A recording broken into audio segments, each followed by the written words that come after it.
सत्संकल्प को हमें नवयुग के संविधान की तरह पढ़ने की आवश्यकता है।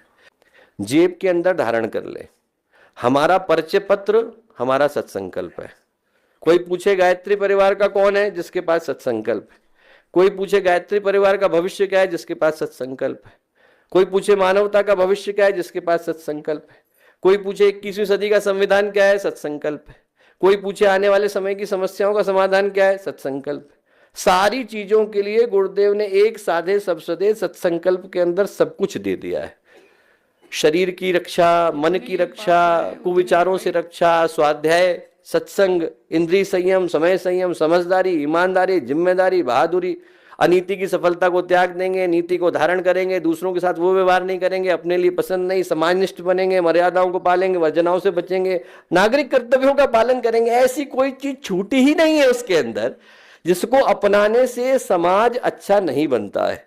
और सब कुछ कहने के बाद गुरुदेव ने क्या कहा है, हम बदलेंगे, युग बदलेगा, हम सुधरेंगे, युग सुधरेगा। इस तथ्य पर हमारा परिपूर्ण विश्वास है। पढ़ेंगे और अपनाएंगे और दूसरों को चलने के लिए प्रेरित करेंगे।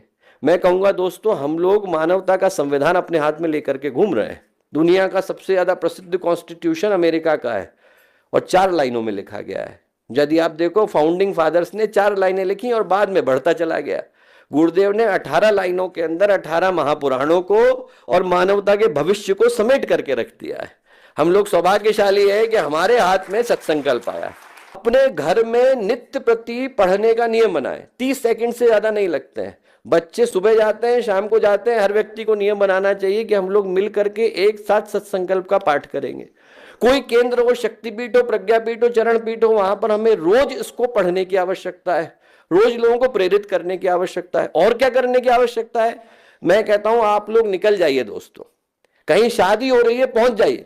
वर वधू और कुछ बोले उससे पहले उनको सत्संकल्प बोलने की आवश्यकता है। कहीं पर स्कूल चल रहा है, कॉलेज चल रहा है, पहुंच जाइए। बच्चे प्रार्थना बोले उससे पहले उनको सत्संकल्प बोलने की आवश्यकता है। आप उनसे कहिए कि साहब, जितना समय आपको चाय पीने में लगता है उससे कम समय में हम आपको आपका भविष्य बदलने का सूत्र और मंत्र देने के लिए आए।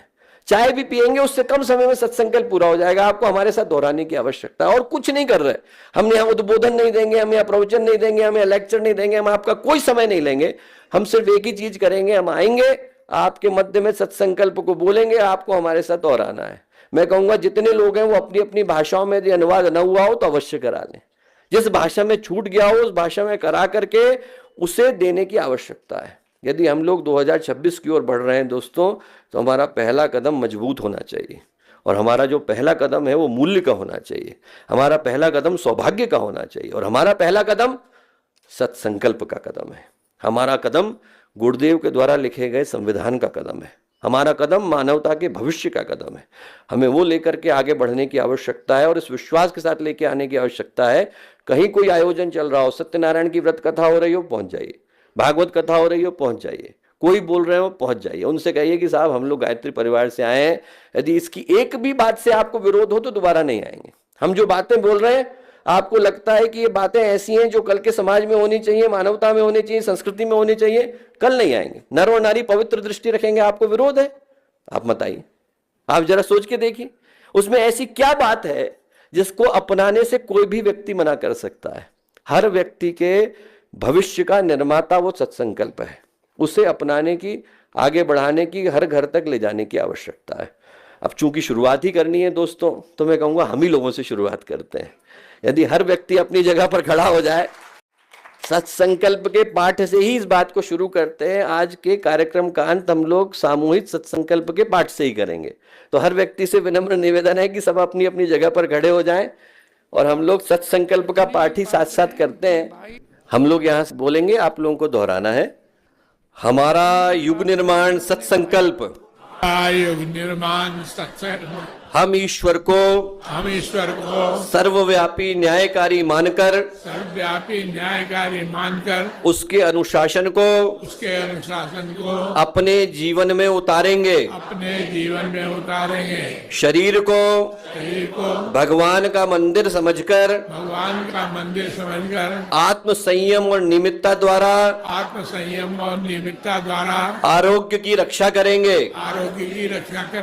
मन को कुविचारों कुविचारों और दुर्भावनाओं से और दुर्भावनाओं से बचाए रखने के लिए बचाए रखने के लिए स्वाध्याय और सत्संग की स्वाध्याय की व्यवस्था रखे रहेंगे। व्यवस्था रखे रहेंगे। इंद्रिय संयम, अर्थ संयम, संयम, समय संयम समय संयम और विचार संयम का और विचार संयम का सतत अभ्यास करेंगे। सतत अभ्यास करेंगे। अपने आप को आपको समाज का एक अभिन्न अंग मानेंगे समाज का एक अभिन्न अंग माने और सबके हित में और सबके हित में अपना हित समझेंगे। अपना हित समझेंगे। मर्यादाओं को पालेंगे, मर्यादाओं को पालेंगे, वर्जनाओं से बचेंगे, वर्जनाओं से बचेंगे, नागरिक कर्तव्यों का पालन करेंगे, ईमानदारी, ईमानदारी, जिम्मेदारी जिम्मेदारी और बहादुरी को जीवन का एक अविच्छिन्न अंग मानेंगे। एक अविच्छिन्न अंग मानेंगे। चारों ओर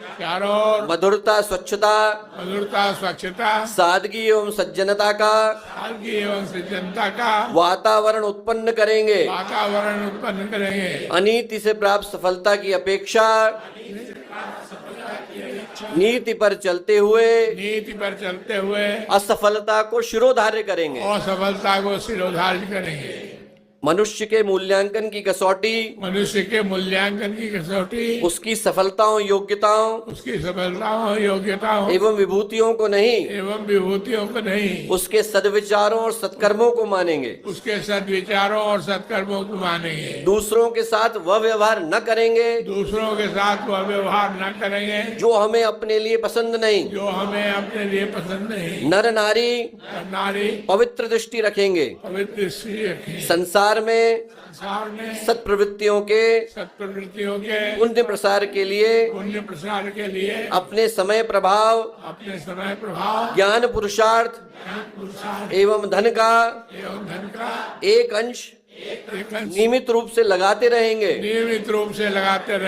परंपराओं की तुलना में विवेक को महत्व देंगे। सज्जनों को संगठित करने, अनीति से लोहा लेने और नव सृजन की गतिविधियों में पूरी रुचि लेंगे। राष्ट्रीय एकता एवं समता के प्रति निष्ठावान रहेंगे। जाति, लिंग, भाषा, प्रांत, संप्रदाय आदि के कारण परस्पर कोई भेदभाव न बरतेंगे। मनुष्य अपने भाग्य का निर्माता आप है। इस विश्वास के आधार पर हमारी मान्यता है कि हम उत्कृष्ट बनेंगे और दूसरों को श्रेष्ठ बनाएंगे तो युग अवश्य बदलेगा। हम बदलेंगे, युग बदलेगा। हम सुधरेंगे, युग सुधरेगा। इस तथ्य पर हमारा परिपूर्ण विश्वास है।